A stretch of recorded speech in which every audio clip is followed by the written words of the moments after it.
Boker Tov. Today's Daf is Daf Kuf Chof in Baba Basra, which we learn for Achenu Kol Beis Yisrael and Tzun Batzar V'Shivya, and of course, as we learned for the yard site tomorrow of the 1,200, 1,300 people who were killed exactly a year ago tomorrow. We're at the first of the wide lines on Kuf Chof Amid Aleph. Mor says like this: Vayachzer mi boile. It says Vayikach. Pasuk says Vayikach ish mi beis Levi es bas Levi. Why did it say Vayikach? He took her. Vayachzer mi boile. Amram was already married to Yocheved. They already had children, Aaron and Miriam.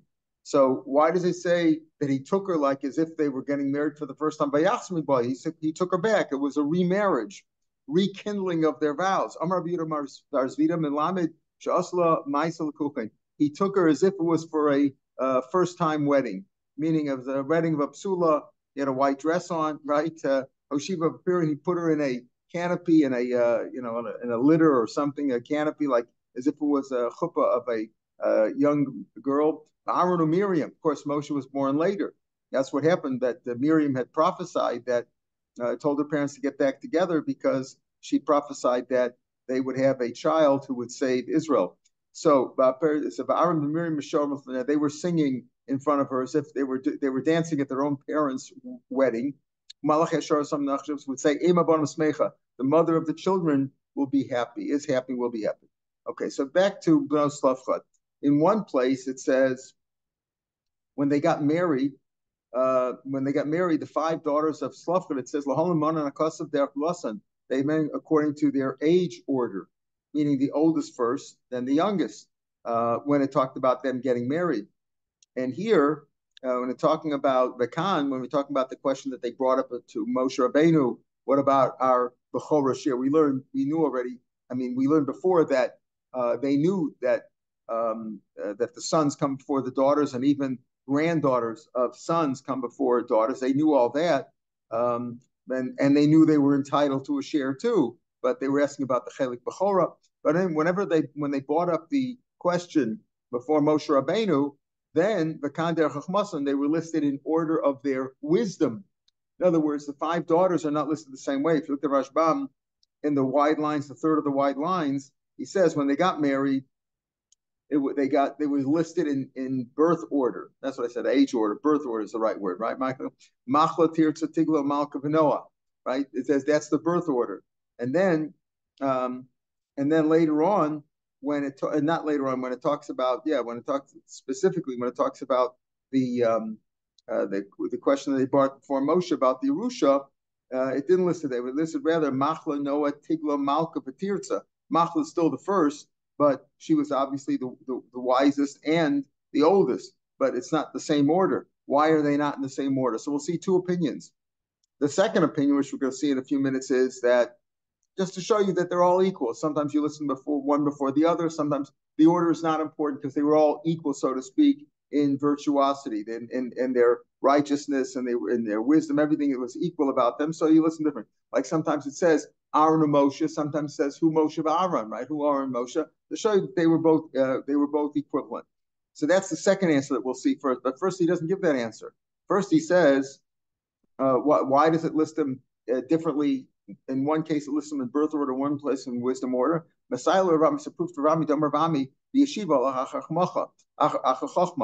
it comes to sitting, meaning when it comes to sitting and learning, meaning when there's a question of halacha, Torah, you list them that you go according to chachma, meaning you give more respect to the wise man. So if you have two rabbis, one is very, very wise, and one is just, a nice old rabbi, you give precedence to the one who's chachma when it comes to Torah. The masiba, when it comes to simply a gathering like a wedding feast or a feast of some sort of whatever, who do you give cover to? You go after the oldest one. So now to tell you, just like we see from B'nos Saf, that sometimes you listen in birth order, sometimes you listen in chachma order. It depends. If you're talking about in learning, when it comes to learning, like they asked the question to Moshe Rabbeinu about the Yerusha, you left them in chachma order. The wisest one for it comes first, even though in our case, Machla is the first in both cases, but the rest of them go according to their wisdom. When it comes to having a meal, stam kavod, whatever, having a meal, you list them, you give kavod to the elder one. So he explains, like Rashi says, that's only when the one who is very wise, you say you give precedence to the wise one. Let's say they both have the same wisdom, right? If they both have the same wisdom, everything else being equal, you give it to the zaken, give it to the older one. But if one is particularly wise, and it's a shayla of halacha, Torah, then you give it to the chacham. If it's a question of giving respect at a meal, at a wedding, whatever, the one who is particularly old, the maflug b'zikna, he's very old, he's distinguishedly old, give it to him. So he says it. But again, if let's say in general, if one is very wise and the other one's not that old, so then if he's very wise, you always give cover to him, even at a meal.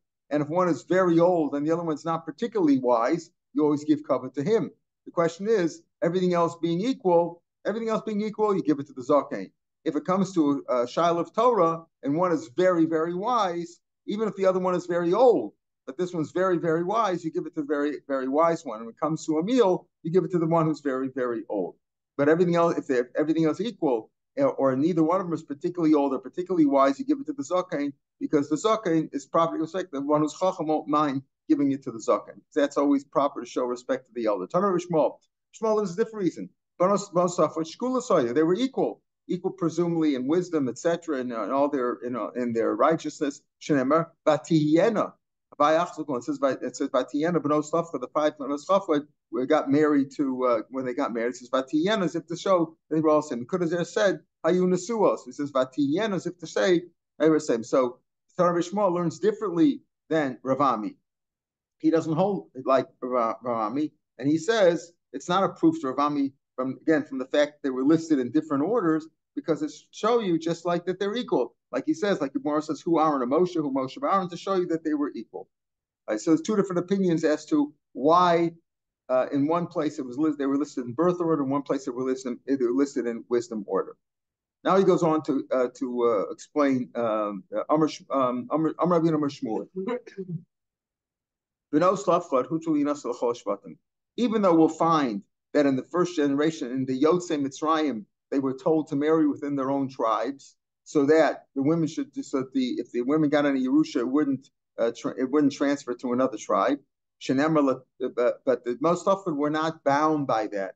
It says specifically by the most often that they should marry whoever they want, right? It says they should marry whoever they find fit, meaning they can marry anybody. But the pasuk goes on to say, they should stay within the tribe, to the family of their own tribe. That the family of their own tribe, they should get married. They should marry them. So and gave them good advice. The Torah gave them good advice. Marry only somebody who's proper for you, meaning family you're familiar with, somebody in your own tribe. It's not just that the Yerusha should stay within your own tribe, but rather that it's more important to marry somebody who's fitting for you. Presumably in their own tribe, marry your own kind is more fitting for them. As we saw yesterday, they waited and waited until they were 40 years old because they wanted to find the right shidduch. So the idea here is that they can marry whoever they want, even though it says marry with their own tribe. That's just good advice, but they didn't have to.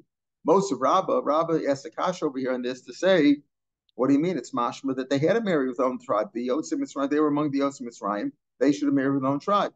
Pasuk says like this: Amor Alehem. Here it's talking about Amor Alehem. Rashbam tells us that this pasuk is talking about the isser of a man who eats if he goes to the Beis Hamikdash, Shigmei Yisrael, while he's tamei, right? Meaning while he's tamei, if he eats kachim in a state of tumah or enters the Beis Hamikdash in a state of tumah, it says lahem. It says Amor Alehem. Who's that? Lo sanom them. Tell them, those people there, Al Har Sinai, those pim. Then it says Ladoro Seichem. In other words, when it comes to the Yisr of eating kachim in a state of tumah or entering the Beis Hamikdash in a state of tumah, it says, tell them, who's them? The ones on Har Sinai. And then it says Ladoro Seichem, for generations also, meaning it's not only for this generation, for other generations also. Eldor Sabmam. That's the later generations. The same Isra applies. In them, if it tells you about the fathers, meaning the Yotzei Mitzrayim, what does that tell you about the Banim? Why does it have to tell you of us? In other words, why not just say neither one? Just say it applies to everybody. The answer is because some mitzvahs apply to the fathers and not to the sons, meaning only to the earlier generation, the first generation, not the other ones. The Yesh B'Barim, and there's some mitzvahs that only apply to the children, as it says, Kiyavo ala Aretz, right? Kisavo when they come into the land, not the generation that left Mitzrayim, the generation that entered Eretz Yisrael. That's the one that these mitzvahs were said to, like Arla, etc. All the mitzvahs were Tuliyas Ba'aretz, Chumas Maisus, Leket Shikapeya, all those kind of things only applied when they came into Eretz Yisrael. It says because there were some mitzvahs that only applied to the fathers, like that earlier mitzvahs we'll see marrying within the tribe. And there's some mitzvahs that apply some. Remember, it says any daughter who inherits a nachla, right? And she should stay within the tribe. There were many mitzvahs that we said, like Shikapeh, Trumas and Maisus, were given to the children, the ones who came into Eretz Yisrael. Sometimes it wasn't given to the fathers. Because there are some mitzvahs that were given to the fathers and not to the children, meaning the first generation, not the later ones. And some mitzvahs were given to the children, to the later generation, not the early one. But therefore, that's to say both. It says Avos Ubanim. Right. Now, Rashbam says, now once it has that halacha, once you know that this mitzvah applies to both sons and daughters, because you might think it only applies to one or the other, now we have that a general rule that from there we learn the general rule that stam mitzvahs, if it doesn't say the first generation, doesn't say second, it applies to everybody. But what do we see in this price? It says any daughter who inherits the nachla should stay within the tribe, so it shouldn't be transferred. Rashbam talks about this, the Mfarshim rather, not the Rashbam, talks about this, that in that generation really it wasn't transferred. Why? Because the idea that we had that Bal Yosh's Ishtar maybe only be Drabanan, even though most say that it's the Oraisa. It fits in if it's the Oraisa. That's why she shouldn't marry out of the tribe, because if she dies, her husband will inherit her and he's not in that tribe. In any case, you see that it says that Kol Bas Yerush is supposed to marry in the tribe. So how can you say that the Bnos Lafchad were allowed to marry? It says Latov Einayim Til and Ashim. Now the Maksha understood very good. You marry whoever they want as long as it's within the tribe. You know, you can marry anybody as long as they're within this particular. Maybe that's what. But that's not what Rabbi Mushmul said. Rabbi Mushmul says they can marry anybody they want. What about Ach Mishpach Ve'em Til and Ashim? That's a good advice. Marry somebody who's proper for you. But they could really marry anybody. But here it's mashma. It says Kol Basi Reshes Nachla has to marry within the tribe. Who most of the who Mafarikla. So Rabbah asked the kasha and he answered, except for B'nos Lafchad, they had exceptions because it says yes, everybody else in that generation has to marry from the tribe, but the B'nos Lafchad, they got a pass on that because they were told that's good advice, but you don't actually have to. That's the answer to that question. Amar Mar, but how do you know that means that? Amar Mar any daughter who inherits a nachla should marry within the tribe. But Abba saying the bottom low, it's only, you said that's only in the first generation, not in the later generations who came in. My mashma, how do you know? How do you know? It says Kol Basi Reshes Nachla that it's that any daughter who inherits a piece of land, right, an inheritance, should marry within the tribe. How do you know it only apply to the first generation, not the later ones? My mashma. How do you see that? Amarava, Amarkar, the pasuk is Zeh Davar. This thing. It's only applying this thing. I think the Baal Torm brings down that Zeh Davar and Bedor Zeh are the same gematria. But in any case, it says Zeh Davar, this thing, it only applies Bedor. That's how you dash in Zeh. It only applies in this generation, the first generation. The later generations were not commanded to marry within the tribe. Okay, so he's saying that word Zeh tells you it only applies in that generation. Amalei Rabba Zuti, the younger Rabba, whatever, said to Rav Ashi, there's a pasuk it says in Vayikra that you're not allowed to shech a carbon outside of the perimeter of the Azar of the base of Mikdash, right? You got to shech it inside the base of Mikdash. So if it's kachik must be in the north, but kachik anywhere around there in the regular Azar, not the Ezra's Nashim. But in the regular, so it says over there, you shecht it outside, chayiv karas. It says Zeh Davar, that also says Zeh Davar, Shesiv Hashem, Are you also going to say Zeh means only in this generation and not in other generations? That's clearly not the halacha. The halacha is that all kachim, shech b'chutz, even later generations too. Are you going to say the Zeh b'chutz chachanami lo yeh like elabedor Zeh? You're going to adash and Zeh also? Somehow you said, even though that's not the pashut pshat, you said when it comes to nachla, Zeh davar Zeh should only be in this generation, bedor Zeh. How do you see that in the words? Because Zeh, this, it's limiting, right? Only should only be in this generation. So what about Zeh Davar the Shruta? So are you going to say it's only implies in that generation? That's not the case. Gemara says no. By Shruta Chutz, it's a different lacha. Shiny also the Ksiv, it says Lodorosam. Rashbam quotes more of the pasuk, the last words in Rashbam on the page. Shiny also the Ksiv Chukas Olam Tiezos Lahem Lodorosam. Even though it says Zeh Davar at the beginning, it says Chukas Olam Tiezos Lahem Lodorosam. There it clearly says for generations. It didn't just apply to the first generation. Okay. What about Zeh Davar the Rosh Matos at the beginning of Matos? It says Zeh Davar. What's the lashon? It says Vaydaber Moshe el Roshei Matos with Nei Yisrael more Zeh Davar Sheitzivu Hashem. Right? Moshe spoke to the Roshei Matos. See, those are the heads of the tribes. Tamnei Chachamim. Bnei Yisrael lemor Zeh Davar Sheitzivu Hashem Ish Ki Yidor Ner Hashem. All the rules about making a netter. Lo Yachal Dvaro. And if it's a wife makes a netter or a daughter makes a netter, the husband or the father, respectively, can break the netter, etc. What are you going to say that? The Rosh Hashanah is also chanamid lo yino. Are you also going to say that the rules of vowing oaths and breaking them, etc., being matched them, only applies in that generation? That can't be. Very good. The answer is that we just said by shchutachutz it says l'dorosam, so we know even though it says zeh, right? But l'dorosam means it applies forever. So you know what? We have Xavier Shavah. Zeh tells you that when it says Zeh Davar, when it comes to Nidorim, it also is for all generations because you have Xavier Shavah to Shchutei Chutz. Zeh.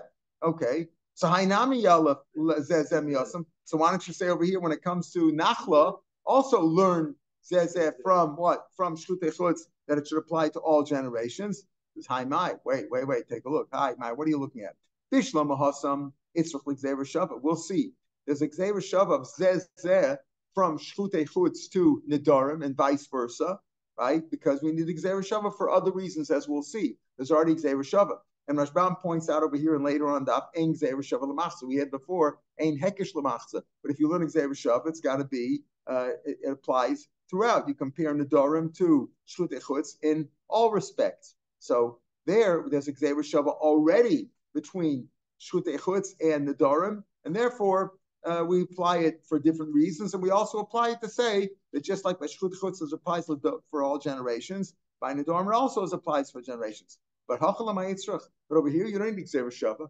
If it says over here Zeh Davar by what? By Nachla, Zeh Davar by Nachla, and you want to say it's used for the Xavier Shavah, what do you need the Xavier Shavah for? There's nothing else to learn out from there other than the Dorosam. Right, that's the only reason. So you know what? So don't say Zeh, and you'll know it applies to those. We've already learned that if it doesn't say a limitation for one generation or for later generations, it applies to all generations. So don't say anything. What's the Xavier? What you don't need Xavier Shavah for? You don't need Xavier Shavah to tell me by Nachla. Just like what by Shchutei Chutz it applies to all generations. Same thing by Nachla. If it applies to all generations, don't say anything. Don't say Zeh. I don't need it.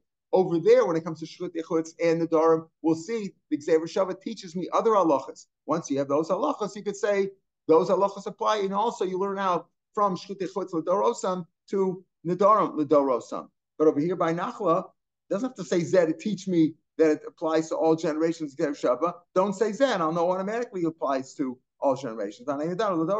Therefore, we can't learn out Nachla from Shchutei Chutz. What's the Xavier Shavah that we talk about? The Tanya Nemerkan Zeh Davar. It says over here Zeh Davar. It says here one by Nidarim. It's actually in the Midbar. It says there Nemerkan Zeh Davar, and it says over there Zeh Davar when it comes to Shchutei Chutz. Malaharon, just like over there, Aaron Uvan Chol Yisrael. When it comes to Shchutz, it says Aaron Uvan Chol Yisrael. Chol Yisrael means any Jews would be good. Afkan Aaron Uvan Chol Yisrael. Here also, by Nidarim, it's also Aaron Uvan Chol Yisrael. We'll see what it applies to in a minute. Umakan, and just like by Nidarim, it says Roshei Amatos, the leaders, like the wise men of the generation. Aflahalim Roshei Amatos. Also, same thing by Shchutei Chutz. We mean that too. Now, what do we mean? L'gabi what halacha? Omer Malo and Arba B'chol Yisrael, just like by Shchut Chutz it says everybody, the whole all Bnei Yisrael. Afkar Arba B'chol Yisrael. The Mayach will say, what halacha is it teaching me? L'gabi what? What you're saying, just like over there by Shchut Chutz says all Bnei Yisrael. Over here also Bnei Yisrael. Now you'll see over here it says Hafar Sadarim, but we know there's a difference. Hafar Sadarim is what rabbis do, right? They uproot they annul the neder mafrei. It never existed. Hafar Sadarim is what a husband could do to his wife, or a father to a young daughter can break her neder only mikan ulabah. Yes, it's totally broken, but that's Hafar Sadarim. It doesn't. You don't need a bezin or anything like that. As soon as he hears the day that he hears about it, he can break it. Talmud Chacham can uproot and annul a neder limafreya whenever there's no time limitation on it, he can uproot the neder lafreya. So Marvacha Lomar Shafar Sadam Mishloshe Diotos, just like by Shchut Echutz it says Aaron Avanav B'chol Yisrael. Any Jews, even Aaron Avanav were not necessarily, all his children were not necessarily Talmidei Chachamim or Mumchim, whatever. Just like there, you can have 3 Ediotos. Here also, you can have 3 Ediotos. So here he says Mayos. So Marvacha Lomar Shafar Sadam Tar Sadarim, just like there, you talk about 3 Ediotos. We'll see what do you need 3 Ediotos for by Shchut Echutz. But just like over there, it means any Ediotos. You're also Shlojas. I have a Rashimatos. How can you say that you can break a neder? And here again, when he says Hafar Sadarim, it really means Hatar Sadarim, but it uses the word in general for the whole parsha, because the parsha talked about both Hatar Sadarim, meaning Lo Yachol Dvaro, you shouldn't break your words, but others, rabbis, could break it, or the idea of the father to the husband to the wife, father to the daughter, that's Hafar Sadarim. So use the lashon of Hafar Sadarim referring to everything. But the point is, there by Hatar Sadarim it says Rashi Matos, the leaders, the Chachamim Sibei, there it says Rashi Matos. The answer is Kedamar Chissa, Amar V'Yochel, like Chissa V'Yochel is going to say later on. We'll have it on tomorrow's daf. V'Yochel Mumcha. Means like this: if you have an individual who is a Talmud Chacham, who's a Mumcha, who's an expert, then he alone can uproot the neder, can annul the nemata neder. Achnami V'Yochel Mumcha. Here also it means V'Yochel Mumcha. So what does he mean?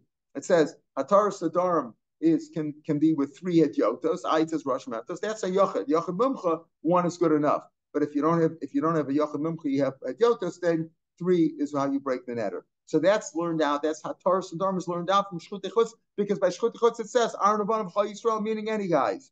Umakan Rosh Matos. And just the other way around. Now we're going to learn from the Nedarim to Shchut Echutz, just like by the Nedarim it says Rosh Matos, Aflahol Rosh Matos. Lamayos. So what does that mean? Again, because Rosh Matos means you're a Talmud Chacham, and a Talmud Chacham can be mater hegdish. She'ela hegdish. What does she'ela mean? Just like when you're makdish something that's like a neder, I'm being makdish it. You can also be mater it also. You go to Talmud Chacham and say, I made a mistake. Had I done it, had I known what I was doing, I didn't want to do it. You could be mater the whole thing. It's like a neder. Just like a neder, you could be mater. You can be mater hegdish also. Not talking about hegdish, which is automatic. Yet you can't be mater. If you have a korban chatos and she gave birth to a baby, the baby's cut, there's nothing you can do about that. But let's say you're makdish something. So he gives an example. Rashbam explains. Let's say you makdish an animal, and then you were over in Shchut Echutz, you shechted it outside the basement, you're chayiv kares. Then you go to a Talmud Chacham and you say, I really didn't know what I was doing. I made a mistake. And he can be matur b'charata. He takes away the hektish, and now you're not chayiv for Shchut Echutz, because it turns out l'mafreya, what you shechted was not a carbon. And therefore you're good. So that's the idea. Meaning, just like by Nedarim, you could be shoel, can be matter and eder. By Hegdish also, you can be matter. The Gemara says that's a good according to Beis Hillel. Well, Beis Shammai damer ain't sheil of Hegdish. Beis Shammai says you can't be shoel and Hegdish. That's not Beis Shammai Omer Hegdish tos Hegdish. Even if you made it by mistake you made it. You didn't mean to mean it. You said I want the white animal that comes out of the out of the barn next to be a kadosh animal, and a black one comes out. It's kadosh. You made a mistake. So even when you made a mistake, he says it's clear you made a mistake. You know you made a mistake. You don't have to go to Talmud Chacham to be matter it. You still can't be sure. Certainly, when you have to ask a Talmud Chacham to try to find an opening why it shouldn't be hegdish, certainly he's not much. So according to Beis Shammai, who says hegdish tos is hegdish, and therefore you can't be sure hegdish. The time Beis Shammai om hegdish tos hegdish, Beis Hillel ain't hegdish. Beis Shammai doesn't hold the Gzeira Shava. See, if you hold the Gzeira Shava of zeh, so like we just said, just like by the Dapim, you can be mater. By carbon, by Shchut Echutz, also you could be mater the hegdish, and you can be shol on the hegdish, and it's no longer hegdish. So If he doesn't hold of that, because he holds Shel Begish, he obviously doesn't hold of the Xer Shava. So what does he do with these Zez? Beshami doesn't hold of the Zez that it's Xer Shava. So what does he do with Zeh? Zeh is a limitation. He says Zeh Davar Shchut Chutz. He boy like to teach me. He says, you know what he uses Zeh Davar by Shchut Chutz? Tell me, you're only chayiv if you shechted an animal outside or you shechted a bird. Al shochet uchayiv ein shochet vein chayiv ala moleg. You only because it says you shechted. So if let's say you had a hektish bird, which you're not allowed to shecht it anyway, even inside the base means you have to do malika. But if you do malika b'chutz, you're not chayiv on that. You're only chayiv on shchut chutz, not on malika. Malika nipping the neck, the way you nick the neck of a bird offering in the base of mikdash. You're not supposed to shecht it. You're supposed to be molik. But if you molik it b'chutz, you're not chayiv on that. That's what he says. That this only shchita, not malika. What does he need? What does he say? Again, according to Beis Hillel and according to the way we're learning the Gemara, the two Zeds are to teach Xer Shava. You learn out Shchut Chutz from the Darim that you could be shown that are there, and you learn out Darim from Shchut Chutz that you could do it with. You could be maternetta with 3 hedyotos. According to Beis Shammai, though, what does he do with the Zeh of Rashi Matos? He doesn't know the Xer Shava. L'chachamata vein ba'amata. Tell me, Zeh Davar, it's got to be in this form. A Talmud Chacham could be mater netter, can annul a netter based on a opening that he talks and says you're charata, shalom, whether charata alone or you made a mistake. Had you known this, you wouldn't have made the netter. So a Chacham is mater netter, and Baal mater. The Baal's not mater netter lemafreya. You know, not just that. He has to say, like we say, mutalach, mutalach, mutalach. That's how Talmud Chacham it breaks the netter. He knows the netter, and he knows it going back in time. Lemafreya. Baal Mefer, the husband, breaks the netter without, he just says mufralach. He says breaks it, mikana laba. So if she violated her netter before, she's still responsible for that. He says the husband doesn't annul the netter, he breaks it going forward, and he uses that lashon of Baal mefer and chacham mefer. In other words, the Zeh Davar to tell me it's got to be in this form. A chacham mater netter. That's all in the same parsha. A husband or a father breaks the netter. Beis Shammai less Xer Shava, but Beis Shammai doesn't hold Xer Shava. Hafar Sadar Mishloshe Gatas Manalo. We understand that he doesn't hold up she'ela b'hektish, so you can't learn out hektish from Nedarim about being materit or being shoel on the hektish. Fine, but the other way around, learning out Nedarim from shchut echutz that sholosh hedyotos are good. If he doesn't know Xer Shava, how does he know sholosh hedyotos are good? Well, Beis Shammai let's say Xer Shava hafar sadar mishlosh hedyotos minalo really means hatar sadar. Because if a husband or a father's breaking netter, he doesn't need any bezin. He can just do it himself, right? But that you need shlosh yotas for hataras nadarim. How do they know 3 manalu? Naflu, we learn out from this. Tanya, Vayidaber Moshe Esmei Hashem Bnei Yisrael. That parsha says Vayidaber Moshe Esmei Yisrael. It talks about Shabbos also over there, right? Daber Moshe Esmei Yisrael. That's how we make kiddush on Yontif, right? We have Yossi Galili Omer. What's pshat in that? Moed Hashem Nemru Shabbos Beishus Lo Nemru. Telling you Moed Hashem only, not Shabbos. Shabbos Beishus means all Shabbos, regular Shabbos, every Saturday, right? What does he mean here? We don't know yet what it means. But Hazei Omer, you learn it this way. Moed Hashem Nemru, Farsadar Nemru. Only Moed Hashem, not a Farsadar. Again, what does it mean? So Rav Yossi ben Nasan Havigomer he learned this drasha of Moed Hashem Nemru Shabbos Hashem Lo Nemru. Moed Hashem Nemru Farsadar Lo Nemru. First, you do not explain it. What do you mean? What does Moed Hashem have to do with Shabbos Beishus? What does that have to do with Farsadar? Also, Basar he found Rav Sheshes Tanardah. He couldn't find him. Also, Basar he found Mechuzashka. He found him there. Amalei, my Moed Hashem Nemru Shabbos Hashem Lo Nemru. What do you mean by that? Moed Hashem, by that Moshe Hashem Israel. Moed Hashem not Shabbos. Amalei Moed Hashem Shichin Kiddush Bezim. The holidays, right? We have now Sukkot, Pesach, Shavuos, Rosh Hashanah, etc. Need Kiddush Bezin. Bezin has to be Mikadosh the Chodesh and say this is when Yontif comes out. Shabbos Beishus ain't Kiddush Bezin. Shabbos Beishus is automatic from Sheish Mei Beishus. They don't have to declare this is Shabbos. It's automatic. I might think since it says by Moed. It says the union of Shabbos by Dabashos Moed Hashem. Tiboy Kiddush Bezin also requires Kiddush Bezin Gemodos. Kamash Mullah, no.